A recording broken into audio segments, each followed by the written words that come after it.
Rádio Rio de Janeiro, a emissora da fraternidade, passa a apresentar Luz na Penumbra, programa que leva ao seu coração a mensagem da doutrina espírita.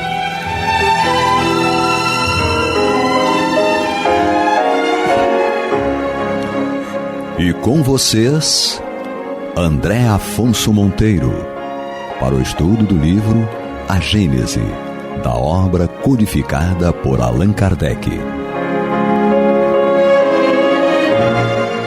Olá, amigos ouvintes e internautas da Rádio Rio de Janeiro. Estamos aqui mais uma vez para estudarmos o livro A Gênese, de Allan Kardec.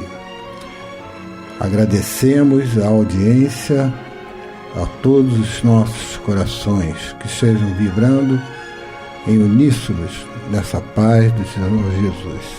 E aqui nós temos também hoje conosco a presença do querido amigo José César, lá da nossa casa espírita, Centro Espírita Leon Denis, hoje colaborando conosco aqui no estudo desse livro, até mesmo porque lá, né, nós temos também a missão, né, de coordenar esses estudos do livro A Gênese, lá na nossa casa. Então, iniciaremos agora lendo o item 4 do capítulo 16, Teoria da Presciência. E no item 4 nós vamos encontrar o seguinte: entretanto, como o homem tem de concorrer para o progresso geral, como certos acontecimentos devem resultar da sua cooperação, pode convir que, em casos especiais, ele prescinda esses acontecimentos a fim de lhes preparar o encaminhamento e de estar pronto a agir, em chegando à ocasião. Por isso é que Deus, às vezes, permite-se levante uma ponta do véu, mas sempre com fim útil, nunca para a satisfação da vã curiosidade. Tal missão pode, pois, ser conferida não a todos os espíritos, porquanto muitos há que do futuro não conhecem mais do que os homens. Porém, há alguns espíritos bastante adiantados para desempenhá-la. Ora, é de notar-se que as revelações dessa espécie são sempre feitas espontaneamente e jamais, ou pelo menos muito raramente, em resposta a uma pergunta direta. Pois bem, né, César, nós estamos aqui diante de um momento, como se fala dessa questão da presciência e da espontaneidade, de que essas premonições, essas predições, muitas vezes chegam até nós, não num sentido, vamos dizer assim, de um uso vulgar, mas assim com um endereço certo, eu digo assim, para que nós utilizemos isso de uma forma útil, de uma forma que a gente possa não só se precaver de algum acontecimento que estará para acontecer, para nos colocar em uma prova difícil, como também, né, nós vamos ver essa questão de poder ajudar de alguma forma, né, aquilo que estará simbolizado dentro dessas predições. E aí nós vamos vendo aqui na Gênese Allan Kardec fazendo essa ressalva da espontaneidade, né? O que você me diz, César, sobre essa passagem aqui da Gênese? Minhas saudações aos irmãos ouvintes da Rádio Rio de Janeiro, os internautas que nos acompanham através das redes sociais. Que Jesus possa estar no coração de cada um e com todos, consequentemente nos abençoando, para que aonde a gente passa, a gente possa também levar essa bênção e essa luz. A Gênesis é um livro fascinante, e como não poderia deixar de ser, Kardec, através das suas intuições e dos seus pressentimentos, coloca ali, através dos irmãos espirituais, aquilo que ele vinha sentindo e também aprendendo, porque Kardec também evoluiu, né, nessa questão do espiritismo, e faz um livro fascinante como esse, que até hoje nos traz ensinamentos assim, de extrema valia. E aí, quando ele fala aqui no item 4, da questão da teoria da presciência, ele fala assim, que pode ser útil em certos casos que ele pressinta esses acontecimentos. É interessante que de onde nasce esse pressentimento? Aí, outro dia, fazendo uma pesquisa a respeito disso, desse capítulo mesmo, veio uma orientação também do plano espiritual, de que a gente tem umas passagens que são interessantes e são marcantes na vida da gente, que marcam estrondosamente, assim, marca como se fosse um ferro quente os nossos perispíritos. Então, por exemplo, ele estava nos dizendo o seguinte, ele dizia na sua lição o seguinte, esses espíritos, que quando a gente faz o nosso planejamento reencarnatório, algumas passagens que vão acontecer na nossa vida, que são mais graves, ou seja, mais sérias que a outra, ficam gravadas no nosso perispírito. E quando vai se aproximando a época, a gente começa a se sentir ali meio incomodado, parece que não está servindo, sabe aquela... Está chegando a hora. Está chegando a hora, né? E aí a gente começa, esse é o pressentimento. Isso aí é o pressentimento anímico, né, que é aquele que vem de dentro, que você grava. Também tem aqueles que vão, né, que vão dando toquinho, está chegando a hora para você. Então, essa é a questão já espiritual, que a gente separa uma... Mas olha, uma coisa a gente tem que ter claro, que é por isso que Deus às vezes permite que uma ponta do véu seja levantada, mas é sempre com fim útil, ou seja, do meu aprendizado enquanto espírito, até porque Deus não faz nada inútil, né? Faz para que a gente possa, e não deixa também acontecer com que a gente regrida, porque a lei é de progresso. Então essas coisas vão acontecer sempre na nossa vida para nos trazer ensinamento e fazer-nos progredir. E ter conhecimentos e poder aprofundar mais, como disse o companheiro no início, nessa questão de teoria da presciência, que hoje a gente vê estudos psicológicos e tudo mais, que já levam um aprofundamento melhor. Isso não é mais uma teoria, mas é uma constatação, né? O espírito, né, que é criador, né? Então a gente vai vendo essa condição da própria mediunidade, né? A gente vai adotando que todas essas questões mediúnicas, né, todas essas questões das emancipações da alma, né, que a gente tem o contato com o mundo espiritual, tudo tem uma finalidade útil. Que não para mais adivinhações. Às vezes as próprias, nessas nossas premonições, nessas nossas presciências, nós vamos ver simbologias que, se nós analisarmos o que aquela simbologia está trazendo para nós, vamos dizer assim, um aviso de precaução, um aviso de como nós estamos muitas vezes tomando o rumo da nossa vida, e para o outro, porque a questão da mediunidade ela é para a nossa evolução, ela é uma ferramenta de trabalho, de evolução nossa, do médium, né? Coisa e tal, mas também de evolução da humanidade. É verdade. Entendeu? Então, nada é por acaso nessa questão. E a questão da mediunidade, o trabalho e toda... Só traz benefícios para a gente quando a gente põe em movimento, né? Eu já vi e passei por algumas experiências de companheiros aí, eu até cito de vez em quando nos nossos estudos lá na casa, de que eu vi uma vez o que mais marcou, né, porque já teve uns 3 ou 4 que eu vi nessa situação, de chegar na casa chorando e dizer assim, dá para tirar essa coisa de mim, não aguento mais isso aí. Aí a gente fica pensando, a gente não fala por irmão, claro, a gente tem o respeito por tudo aquilo que ele está sentindo, a dor que ele talvez esteja incomodado e tal. Alguns a gente vê estudando lá na casa e já está bem, já está mais consciente do que está acontecendo com ele. Quando a gente tem consciência daquilo que a gente está acontecendo, a gente sofre menos, porque já dá para, vamos dizer assim, controlar um pouco mais. E aí a gente vê determinado. E um desses aí chegou lá assim, desse jeito. E foi mãe, pai, tio, cachorrinho, todo mundo foi lá na casa para ver se o rapaz, ele tinha um adolescente de 16 anos, mas isso fazia parte da vida dele, né?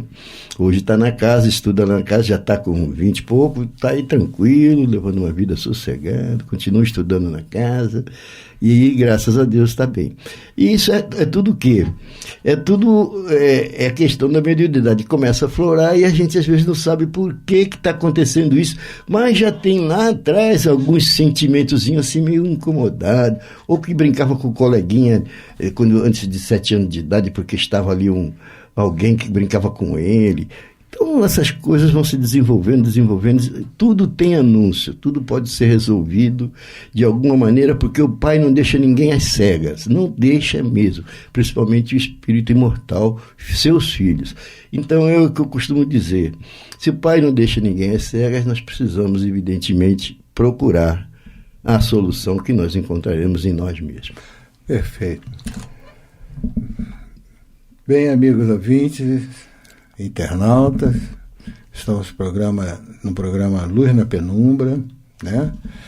Estudando o livro A Gênese de Allan Kardec, em especial o capítulo 16, Teoria da Presciência, e que já agora vamos caminhando para o item 5 do coisa. Então sejam todos bem-vindos, continue sendo bem-vindo ao nosso estudo de hoje. No item 5, pode também semelhante missão ser confiada a certos homens desta maneira. Aquele a quem é dado o encargo de revelar uma coisa oculta, recebe a sua revelia e, por inspiração dos espíritos que a conhecem, a revelação dela, e transmite maquinalmente, sem se aperceber do que faz. É sabido ao demais que, assim durante o sono como em estado de vigília, nos êxtases da dupla vista, a alma se desprende e adquire, em grau mais ou menos alto, as faculdades do espírito livre. Se for um espírito adiantado, se sobretudo houver recebido, como os profetas, uma missão especial para esse efeito, gozará, nos momentos de emancipação da alma, da faculdade de abarcar por si mesmo um período mais ou menos extenso e verá como presente os sucessos desse período. Pode então revelá-los no mesmo instante ou conservar lembrança deles ao despertar. Se os sucessos acham de permanecer secreto, ele o esquecerá ou apenas guardará uma vaga intuição do que lhe foi revelado, bastante para guiar instintivamente. Bem interessante essa passagem aqui, César, que nós vamos vendo que aquele que é dado o encargo de revelar as coisas ocultas recebe a sua revelia por inspiração dos espíritos, que conhece a revelação e a transmite maquinalmente. Então, nós recebemos a revelação através dos espíritos, né? E a transmitimos maquinalmente, naturalmente, porque somos inspirados. Né? Somos intuídos o tempo inteiro, a todo momento nós estamos tendo uma intuição de alguma coisa, de algum resultado, como, por exemplo, muitas vezes soluções, né, de um problema que está te envolvendo em determinado momento e que, de repente, aquela solução chega. Quantas vezes, né, essas soluções ou esses estados de divisões, vamos dizer assim, entre aspas, espirituais, vêm nos auxiliar na nossa vida, ou aquele é endereçado a esse tipo de coisa. E às vezes, maquinalmente, às vezes, é muito interessante que, às vezes, quando o médium é muito novo no trabalho, ele está iniciando no trabalho, os médios, eles sempre costumam dizer, é muito comum, eu não sei se esse pensamento é meu ou se esse pensamento é do espírito, né? Fica confuso. Há essa confusão muito natural, né? Nos médios novatos, né?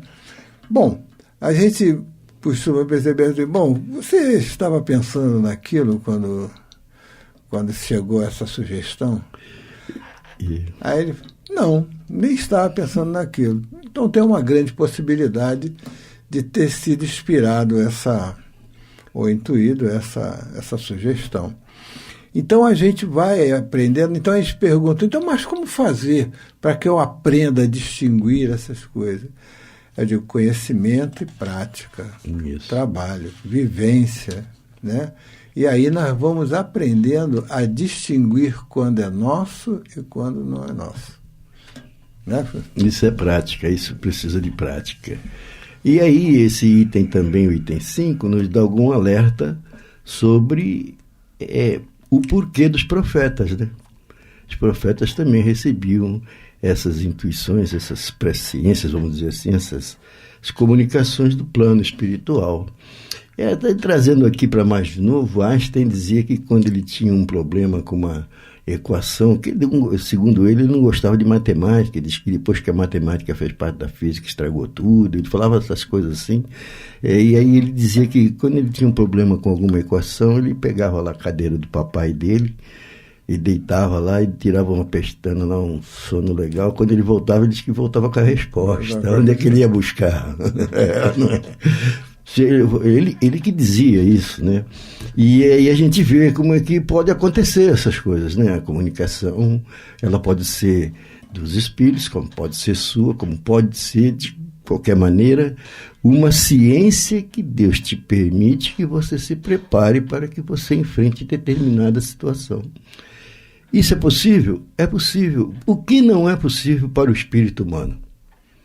O que não é possível para o espírito humano? Tendo Deus nos dado o livre-arbítrio, como a gente estava conversando agora há pouco, e tendo Deus nos dado o livre-arbítrio, a gente tem todas as possibilidades.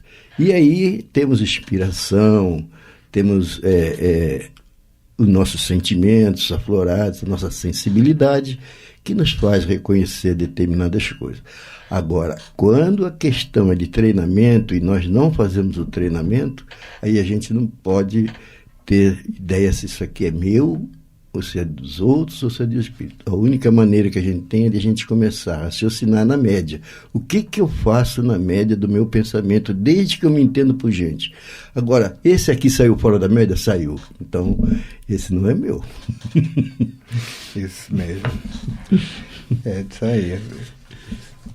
Até essa questão aí, na realidade, né, eu me lembro de um amigo espiritual, e quando eu fiz um comentário, né, que eu não tinha nenhuma mediunidade, eu queria entender o porquê que eu estava sempre atuando em trabalhos ligados à educação mediúnica, ligados a desenvolvimentos mediúnicos, etc, etc, tal, se na realidade eu não me sentia médium. Ou seja, eu não sinto nada. Aí eu me lembro que eu me dirigia nessa carta ao receituário para o espírito, dizendo assim, sou um médium de pedra, eu não sinto nada, não vejo nada, não escuto nada. E eu tive como resposta o seguinte, filho, és médium intuitivo. Não és médium de pedra. Na realidade, você se observa muito pouco. É isso. Não é isso? É isso. E mais, viu, Carlinhos? Você agora me trouxe aqui à tona um exemplo que eu tive. A mesma coisa comigo, viu? Eu também sempre achei que fosse médium de pedra, como a gente fala nas casas, né? Mas não é bem assim, não. Eu não precisei fazer carta nenhuma, não. Sabe por quê? Porque eu tive uma assim, vamos dizer assim, uma revelação bem forte. Podemos chamar de uma revelação bem forte. Eu fui fazer um trabalho na casa do irmão Atmos, no litoral carioca, mas bem lá para a região dos lagos, né? E cheguei lá, me deram o estudo do Livro dos Espíritos. Por exemplo, vai dar a questão 300 a 315. Bom, estudei aquilo 3 dias, cheguei lá, a mulher falou para mim assim, a pessoa que me recebeu, eu disse, meu irmão, não é essa questão não, é da 315 que vai até 330, são as outras 15. Então, quando você chega e vê isso assim, você ficou 3 dias estudando aquelas primeiras, aí você fica daquele jeito, você diz, pô, mas me deram errar, na hora que eu voltar lá para o Rio de Janeiro, eu pego aquela pessoa pelo pescoço, me fez estudar 3 dias, chega aqui, não é a lição. Aí você escuta aquilo na tua cabeça, que não é o teu pensamento. Caramba, não confia na gente mesmo. É uma cobrança terrível, cara. Você, na hora, eu falo isso, fico arrepiado, porque você escuta, cara.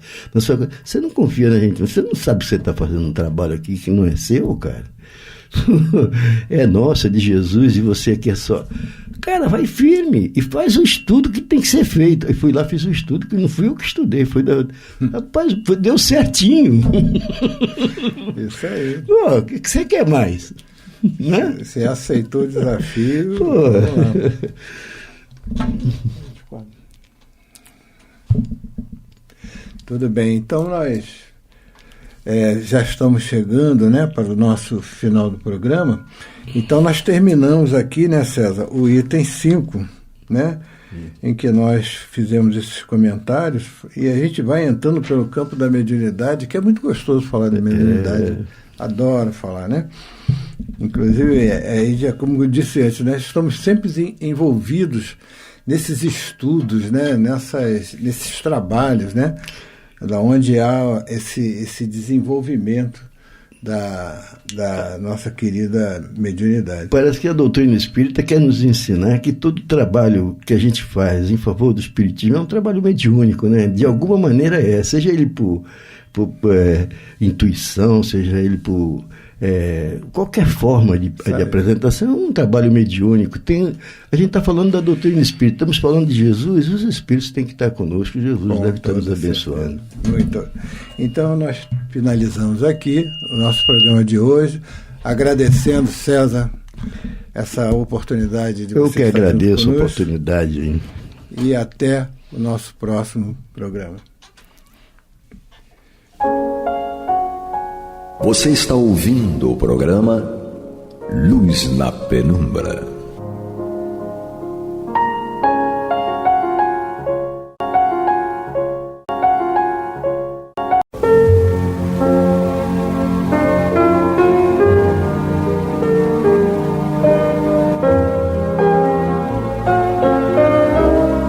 A Rádio Rio de Janeiro está levando ao seu lar e ao seu coração a mensagem consoladora da doutrina espírita, através do programa Luz na Penumbra.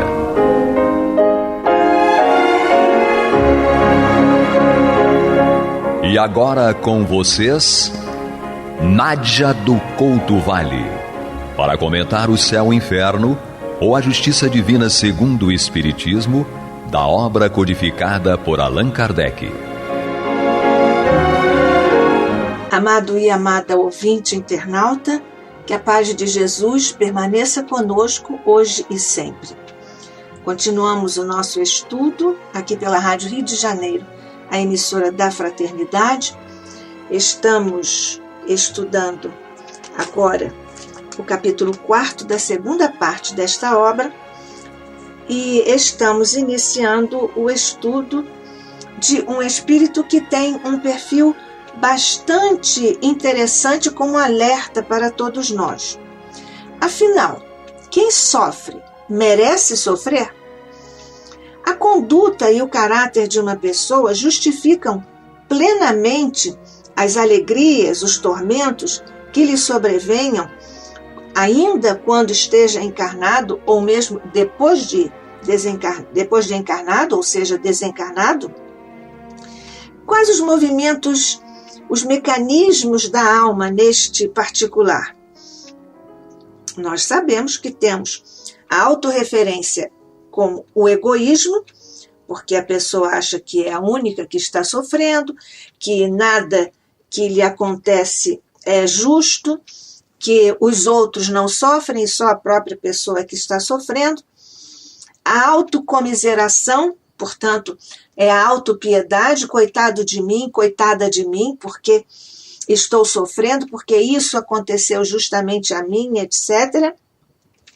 E nós já estamos vendo aqui a extravasão, a exteriorização dessa posturamento espiritual, do autorreferente egoísmo e da autocomiseração, a autopiedade. São as lamúrias, as queixas, as reclamações.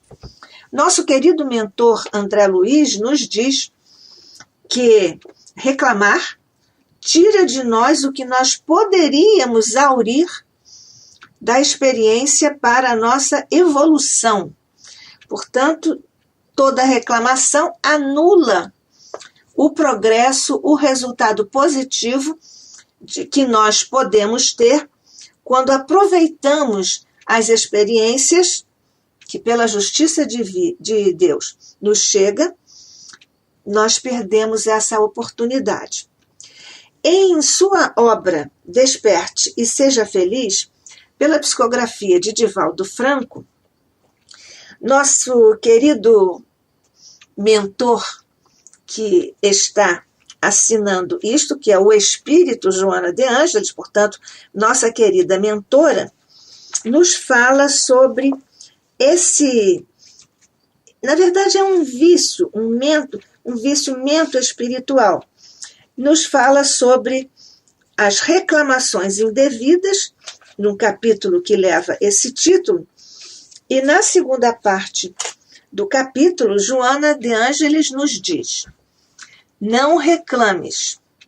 Agradece a Deus a oportunidade de seres aquele que exemplifica entre lágrimas o que os outros fruem, por enquanto, entre sorrisos. O dia de todos sempre chega, convidando uma a uma as criaturas à reflexão e ao fenômeno de amadurecimento.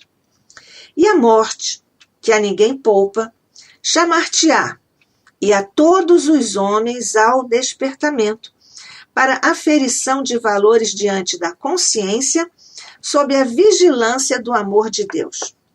Nunca te queixes nem relaciones ingratidões. O ingrato sabe que o é. Amargurado, autopune-se. Infeliz, aflige-se. Quanto a ti, segue adiante. Jesus, que é perfeito, experimentou entre os homens o sarcasmo, a desolação, a negativa e a traição, ensinando-nos que o amor, para ser verdadeiro, é paciente, tolerante, compreensivo, jamais reclamando, pois que ele sabia que a terra é ainda escola de redenção e os homens que a habitam encontram-se em processo de aprendizagem e complementação espiritual. Não reclames, pois nunca mais. É a palavra de nossa querida mentora Joana de Ângeles em Desperte e Seja Feliz, nesse capítulo que nós já vimos aqui sobre as reclamações são indevidas. Mas então nós temos justamente um espírito muito queixoso. Chama-se Claire. Está aqui no capítulo 4 desta obra, O Céu e o Inferno, ou A Justiça Divina segundo o Espiritismo. Está classificada pelo nosso querido codificador Allan Kardec como um espírito sofredor. Claire foi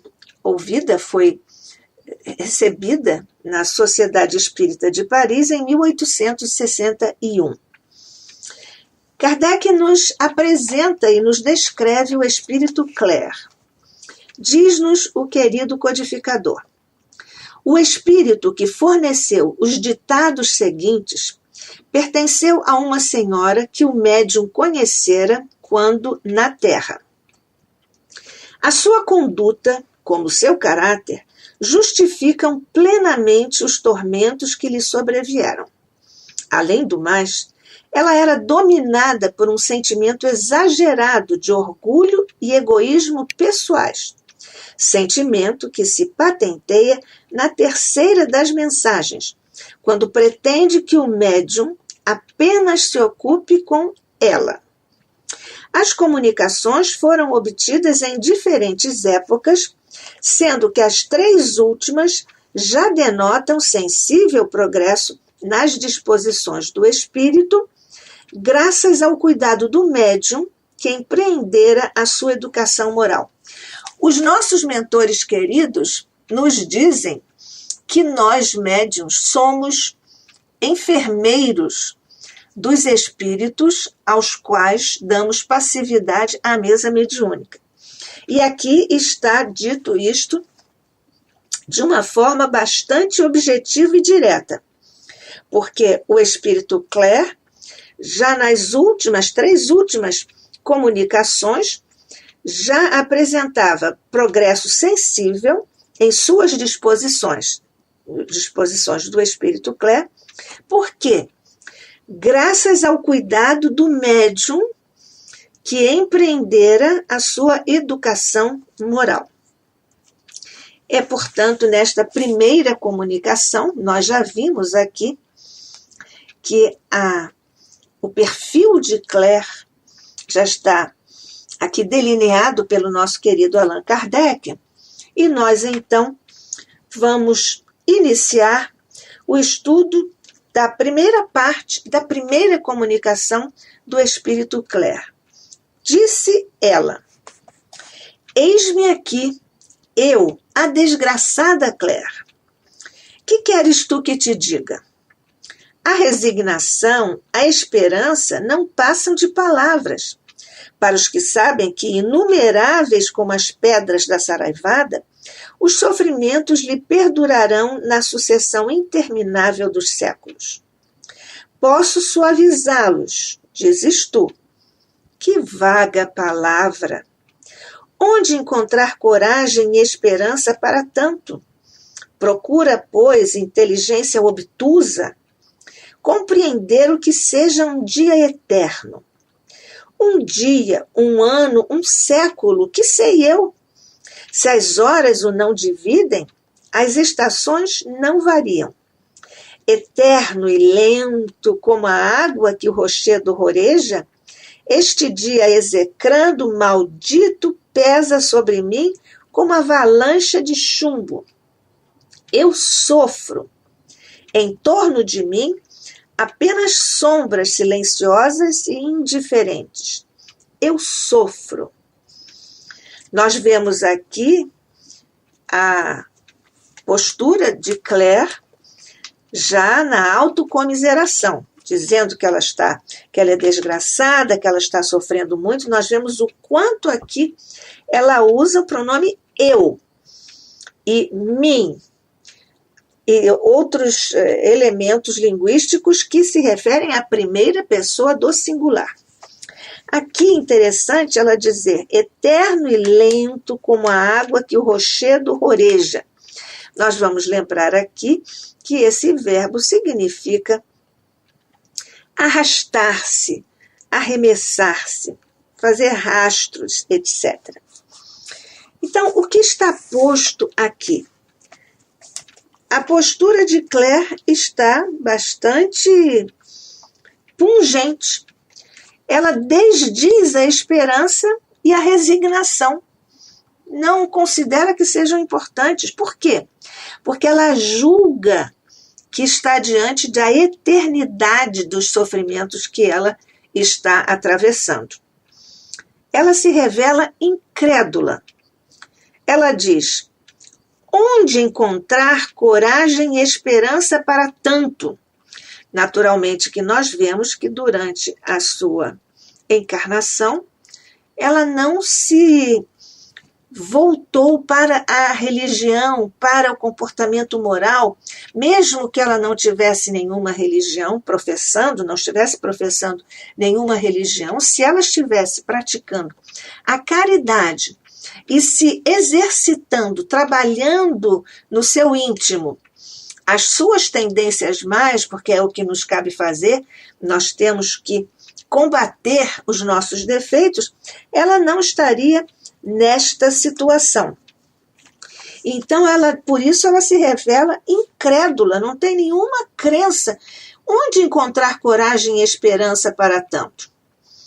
E ela ainda aqui fala de uma forma até, digamos assim, pouco educada, para não dizer bem grosseira.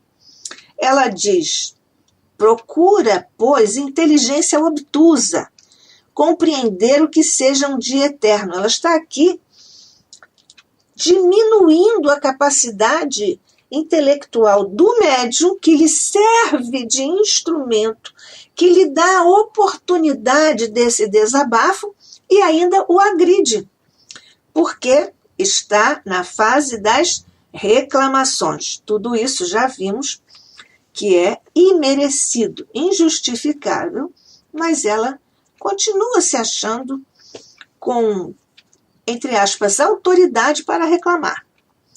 Então, ela aqui nos fala sobre: procura, pois, inteligência obtusa, compreender o que seja um dia eterno. Aqui nós estamos diante de uma expressão, de um termo e, portanto, de um conceito que nós precisamos enfrentar, lembrando Platão, o nosso grande filósofo, que junto a Sócrates preparou o caminho na filosofia para o advento do Evangelho, evidentemente para a vinda de Jesus à Terra. Nós estudamos isto lá no início de O Evangelho segundo o Espiritismo. Mas qual é o conceito de eternidade que está aqui posto?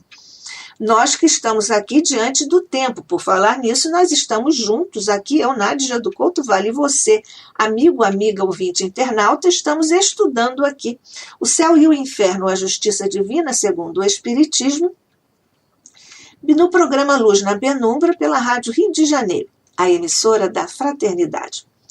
Platão nos fala, nos ensina, até nos adverte a respeito do conceito de eternidade.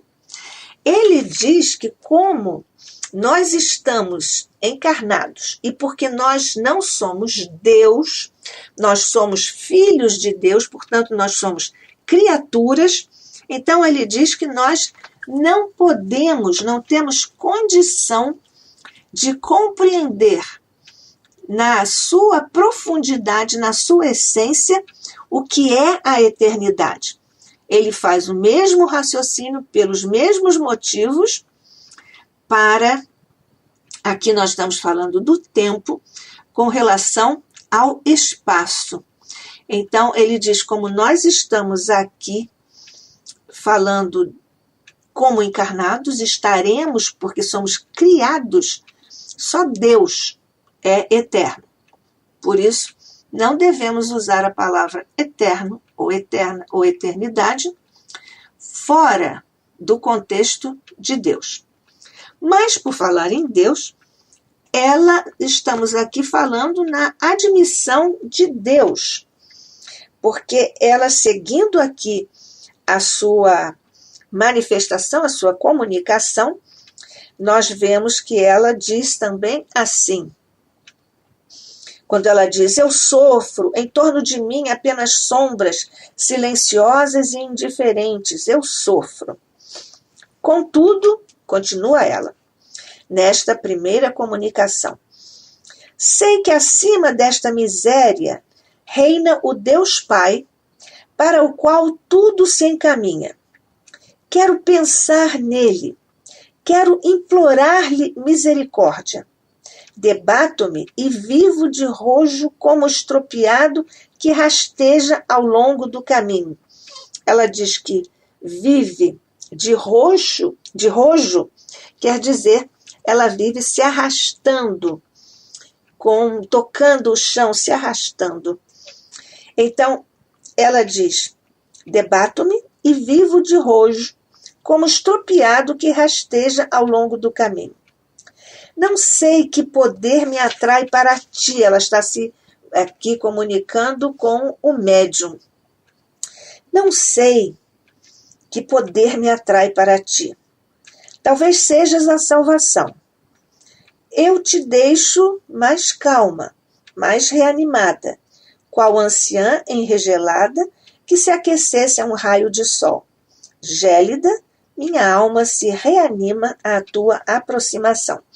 Aqui ela diz que se afasta, eu te deixo, eu me afasto, mas estando mais calma, mais reanimada, qual anciã enregelada que se aquecesse a um raio de sol. Gélida, minha alma se reanima à tua aproximação. Por que ela diz isso? Nós sabemos que no planejamento das reuniões mediúnicas, os espíritos superiores responsáveis pela reunião, que nós temos comentado aqui junto com você, amigo, amiga, ouvinte, internauta, são espíritos de grandes conquistas espirituais, responsáveis por essas reuniões mediúnicas que são muito delicadas, em que se pratica a caridade verdadeira através do exercício da mediunidade. Então, ela aqui nos fala sobre Deus. Interessante que ela está com essa postura de não ter, até desdizer, desqualificar a resignação, a esperança, está dizendo que não pode encontrar coragem e esperança, porque como é que ela vai fazer isso? É sempre ela, sempre dizendo eu não consigo, eu não posso. E afinal, aqui ela diz: sei que acima desta miséria que ela acaba de descrever, reina o Deus Pai, para o qual tudo se encaminha. Aqui uma informação importante, pelo menos ela acredita em Deus. E então ela diz: para o qual tudo se encaminha. Quero pensar nele, quero implorar-lhe misericórdia. Debato-me e vivo de rojo como o estropiado que rasteja ao longo do caminho. Isso acontece quando nós estamos muito ansiosos, às vezes muito sofridos, e aí nós queremos pensar em Deus, em Jesus, queremos fazer uma prece, e às vezes nós sentimos dificuldade para concentrarmos-nos na prece em Jesus, mesmo em Jesus e Maria, enfim, para nós nos colocarmos em postura mental para a prece. Aqui ela diz exatamente isso: quero pensar nele. Mas fica implícito que ela quer pensar, mas ela não consegue. Quero implorar-lhe misericórdia. Aqui já um elemento que sutilmente inscreve uma certa humildade, porque o sofrimento é que nos faz nos curvarmos à lei de Deus e à vontade de Deus. Aí ela diz: debato-me, ela quer desesperadamente pensar em Jesus, implorar misericórdia, mas ela não consegue, porque ela diz: vivo de rojo, como estropiado que rasteja ao longo do caminho. Porque aqui fica também implícita a questão da distância vibratória do pensamento dela, e do desejo dela, da vontade dela, que quer pensar em Deus, quer implorar misericórdia, mas ao mesmo tempo, no seu pensamento, no seu desequilíbrio emocional, ela se debate e diz que vive rastejando, portanto, ela não consegue alcançar a altura vibratória para falar, pensar em Deus e implorar-lhe misericórdia, porque ela está rastejando vibratoriamente no caminho, como um estropiado. Por isso que ela diz: eu quero falar com Deus, eu quero pensar em Deus, quero implorar-lhe misericórdia, mas não tenho a disciplina no pensamento, porque não tenho o hábito da oração. Então, eu me debato. Quero isso, mas não consigo. E vivo nesta distância vibratória. Eu fico aqui rastejando vibratoriamente ao longo do caminho, diz ela. E ela continua. Não sei que poder me atrai para ti. Nós já fizemos referência aqui, costumamos fazer essa mesma referência, porque os espíritos que se comunicam conosco nas reuniões mediúnicas são espíritos convidados, monitorados, trazidos amorosamente pelos espíritos superiores que são responsáveis pela reunião mediúnica. Então, não sei que poder me atrai para ti, é porque tinha chegado o momento do despertamento do espírito. Então, esse espírito foi atraído pelos mentores para essa reunião. E para estar com os fluidos próprios dela, espírito Claire, com os fluidos do médium, que lhe serviria de instrumento. Este poder que a atrai para o médium é exatamente esse poder do amor, porque chegou o momento desse espírito despertar, se corrigir e seguir em frente. Então, talvez sejas a salvação. Ela também já se sente melhor nessa ligação, nesse contato. Então, ela diz, talvez sejas a salvação, o médium. E já está sendo, como nós sabemos. E ela diz, eu te deixo, eu me afasto, mais calma do que quando cheguei, mais reanimada do que quando cheguei. Como? Ela gosta muito de fazer essas comparações. Aqui está outra. Qual anciã enregelada que se aquecesse a um raio de sol? Mais uma imagem muito interessante que ela está aqui colocando o médium, ou a presença do médium, a vibração do médium, como um raio de sol para ela. Lembrando que antes ela tinha dito que em torno dela, ela disse, em torno de mim, apenas sombras silenciosas e indiferentes. Pois daquelas sombras, à presença e ao contato da vibração do médium, ela diz que se sente aquecida como uma anciã enregelada que estivesse se aquecendo a um raio de sol. E ela diz, gélida, minha alma se reanima à tua aproximação. Fazendo aqui na verdade, uma espécie de confissão, corroborando o que diz, inclusive, os estudos da física, que mede todas as vibrações, e então as energias, e aqui a energia do médium estava fazendo muito bem a ela, Claire, razão pela qual os espíritos, quando a convidaram, estabeleceram um contato dela, Claire, com o médium que lhe servia de instrumento. Continuamos o estudo muito rico da trajetória de Claire em nossos próximos encontros. Que a paz de Jesus permaneça conosco hoje e sempre. Que assim seja.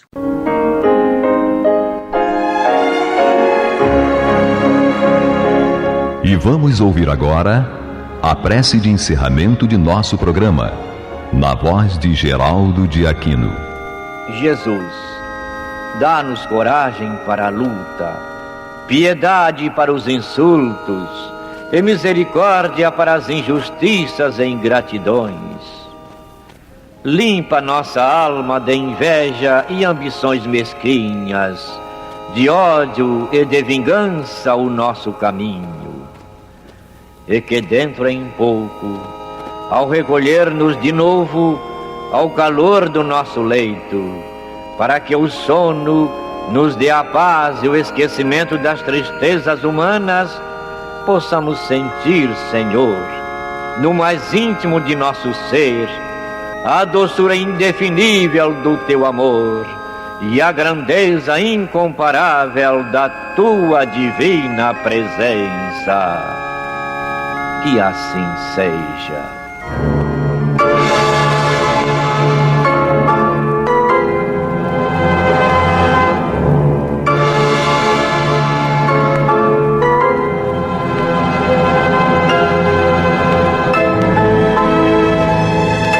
Acabamos de apresentar o programa Luz na Penumbra, que voltará a ser apresentado amanhã às 21 horas nesta emissora.